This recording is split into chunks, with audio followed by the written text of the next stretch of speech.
Hi everyone, so today's look is Jane from Tarzan. This was requested the last time I did a Disney character. I know it's been a while since I did a Disney character. Just wanted to find, the character I wanted to do and the inspiration to feel inspired to go in and do her. So basically this look is just a very beautiful, refined, smoky eye. She's sort of very aristocratic in her ways. She's sort of out of place when she kind of lands in the middle of nowhere with Tarzan.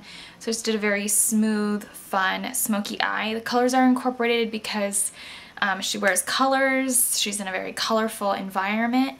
And then I just did a very pinky flushed cheek because her face is very pinky and cute and flushed, and so that's basically it. And then she just has like a very soft, pretty lips. So I kept like the lower half of the face more like her, and then just sort of incorporated inspiration from her dress, her surroundings, and used colors that would enhance her eye color and colors she's already wearing in the movie.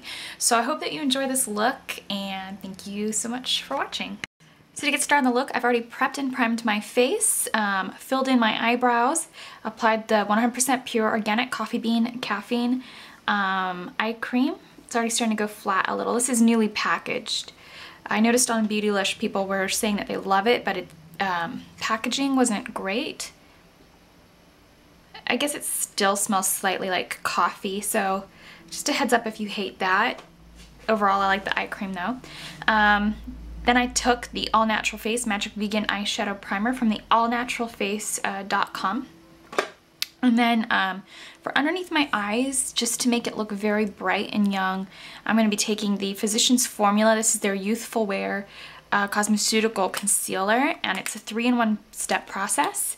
You just take this little roller ball to start off with, and you apply this underneath the eyes. It's not like the Garnier Fructis one, it's much more gentle. It doesn't have a lot of gooey, wet product. It's just meant to sort of enhance and make this under eye area look as young as it can. I'm going to be taking my Inglot eyeshadow palette, and I'm going to take the 112R, and this is just their rainbow matte brown. It goes from light to dark brown, and I'm going to be taking this up on the Sigma E70. Just this Inglot brush. I'm going to be taking the lightest shade. It's pretty easy for a brush to fit into these lines. And I'm just going to start by applying this color in the outer corner of the eye. I'm going to be using this as a contour shade, a background shade. Just going to get the pigment into the outer bit and then just kind of blend it on through.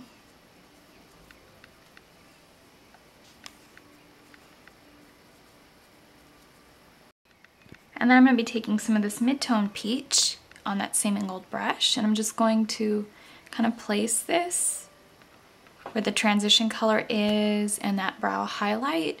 Kind of give it like a slight pinky hue, but at the same time it's also just going to sort of brighten up the highlight. And then I'm just placing the light highlight back down, kind of blending it back down.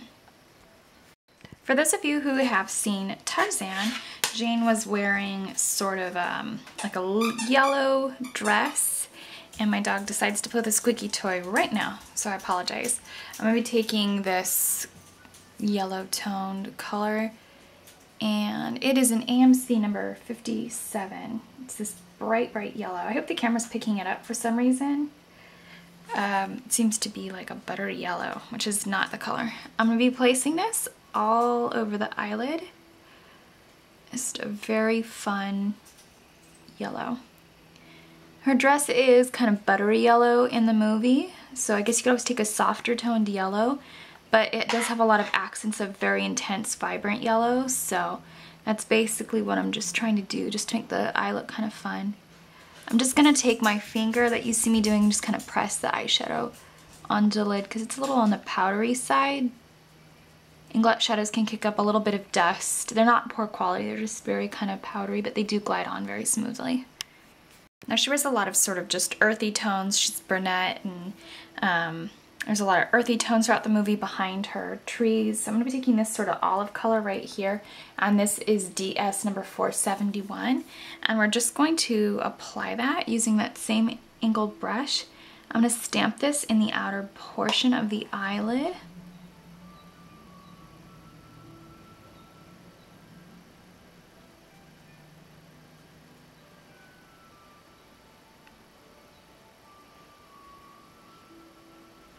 And then I'm going to take that same color. I'm just going to place that in the inner portion of the eye.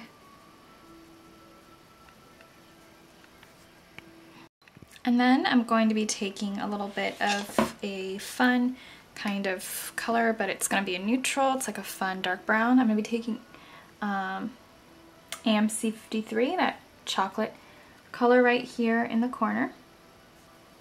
And I'm going to pop this on using that same angled brush. We're going to pop it in the outer corner, a little bit behind the olive so we can see the olive, not directly on top of the olive color.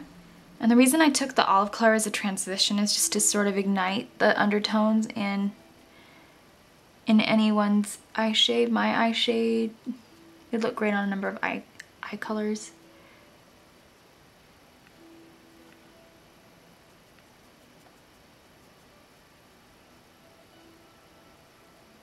Also just kind of helps with the transition from yellow into brown.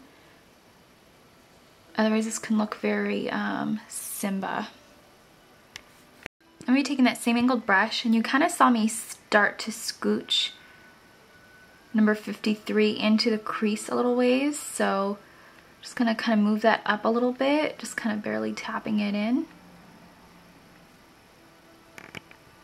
Switching brushes at last, I'm going to be taking the tapered blender E40. E stands for eyes, I guess 40 is just the number for this brush. And we're just going to sort of blend out number 53. I took no pigment up on this brush. And then for the inner portion of the crease, I'm going to be taking a little bit of this sort of soft pink beigey brown. It's pearl color. It's number 399. If you have any other finish, you could take that. I'm not a big fan of their pearl finish. They're very kind of just light and dusty. Kind of reminds me of the finish that Urban Decay's sort of worked to discontinue. So I'm not a fan of the pearls. I know others have said otherwise, so you could take what you like, what you want. If you have a difference of opinion, it's great. If you can, swatch before buying or watch a few reviews and see whose tastes are similar to yours, because I just don't care for the pearl ones. I like the color of this, and I think it has like a nice sheen for the look, so I'm taking it color-wise. But I wouldn't go out of my way to rebuy pearls, anything with the pearl finish. I'm going to take 64 AMC. It's a black with gold glitter. It's a little bit different than Urban Decay's Cobra. It's actually a lot different. So I'm going to be taking E70. And we're just going to stamp this in the outer corner of the eye. I'm just going to try to place this a little bit behind the brown. I'm going to take the angle of the brush and kind of move it up towards the crease.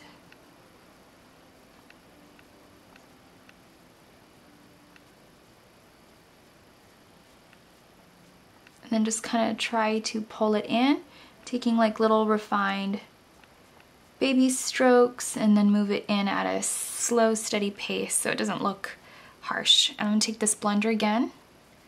Just going to soften that up so that I don't ruin any of the other work I've done, like the shading, the highlighting, or anything like that. And I'm just going to take a makeup remover wipe, clean up anything that may have fallen out. And in order to avoid that sort of sharp line I seem to get in the outer corner that kind of makes everybody feel that all my work looks very similar, you could just kind of take your finger once the skin around it has dried from the makeup remover wipe and just sort of pat it down so it meshes better with the skin.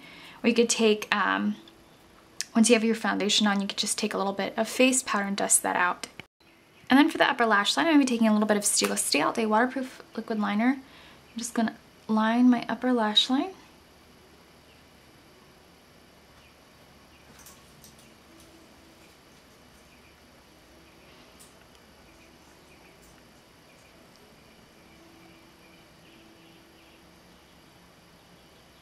And then make sure it's all well connected so it's just smooth.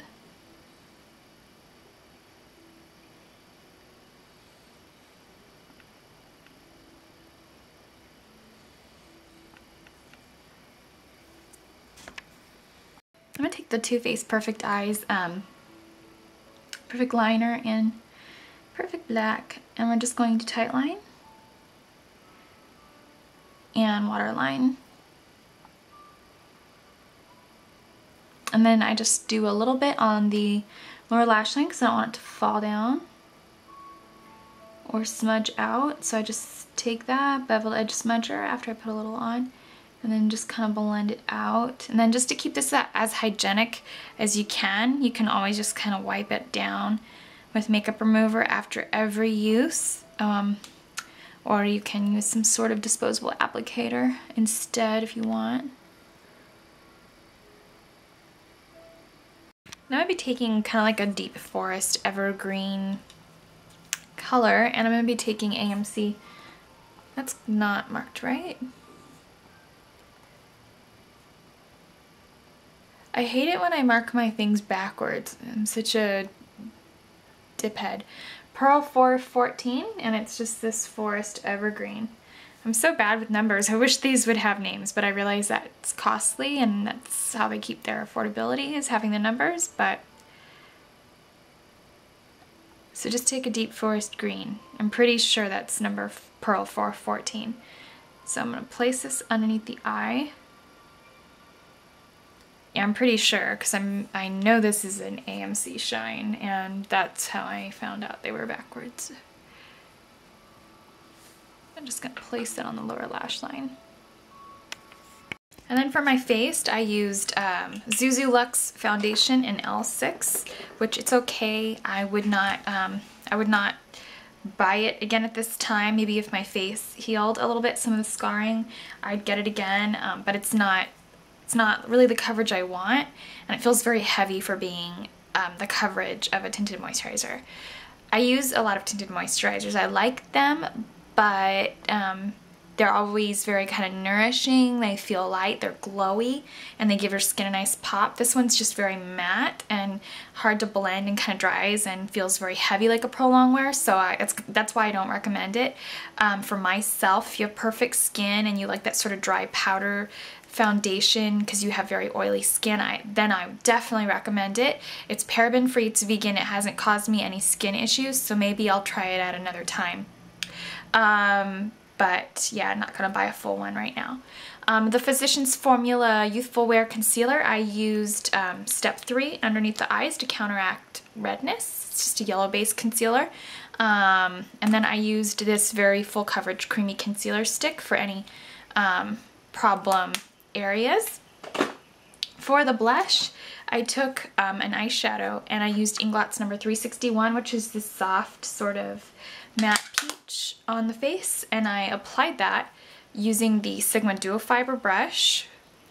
And for my highlight, I don't have an Inglot highlighter, so I took Pumpkin and Poppy Cosmetics Little Rock. It's a gorgeous highlighter, I love it. And then for lips, I'm going to be taking the Urban Decay's Naked Lip Liner.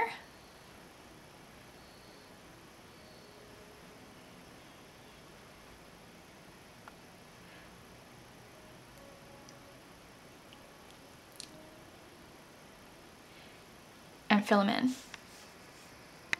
I'm going to be taking, not Inglot, I'm taking Urban Decay's lipstick in Midnight Cowboy. It's a gold with gold sparkle basically.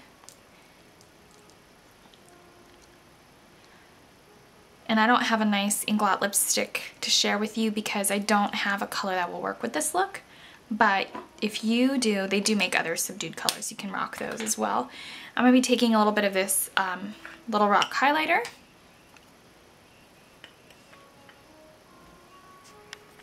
And finish off the look with Too Faced Glamour Gloss in Pillow Talk. Really pretty creamy nude.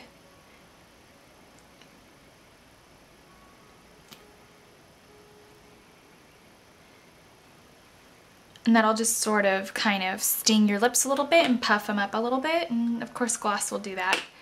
So I hope that you enjoyed this look, and thanks so much for watching.